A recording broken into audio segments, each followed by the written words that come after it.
kuangaisha, ukatuweke chini ya mchanga, ukamuone Mungu akitenda. Ukamuone Mungu akifanya mambo yake juu yako. Ukamuone Mungu akikuinua. Maandiko yanasema usiogope, utaisahau aibu ya ujana wako. Haijalishi ni nini umepitia katika.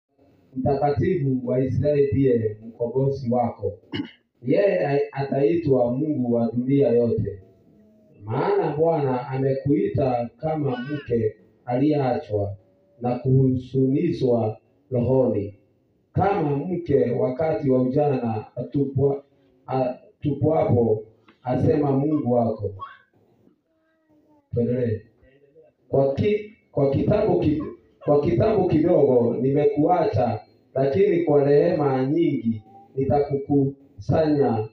Kwa ghadhabu ifurikayo nalikuficha uso wangu dakika moja, lakini kwa fadhali za milele nitakurehemu, asema Bwana mkombozi wako. Kwa maana jambo hili limekuwa kama maji ya Nuhu kwangu. Maana kama nilivyoapa ya kwamba maji ya Nuhu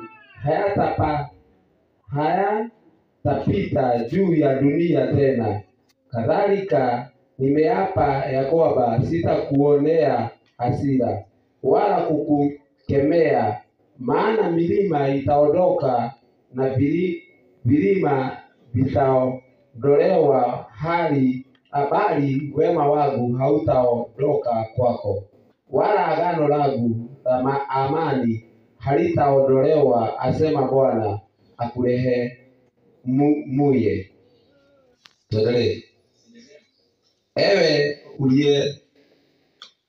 uliyeteswa, uliyerushwa na tufani, usiyetulizwa, tazama nitaweka mawe yako kwa rangi nzuri, nitaweka misingi yako kwa yakuti samawi, nami nitaifanya minara yako ya akiki nyekundu, na malango yako ya almasi, na mipaka yako yote ya mawe yapendezayo.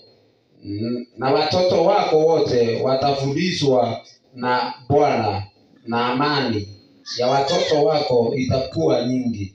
Utadhibitika katika haki, utakuwa mbali na kuonewa, kwa maana hautaogopa na bali na hofu, kwa maana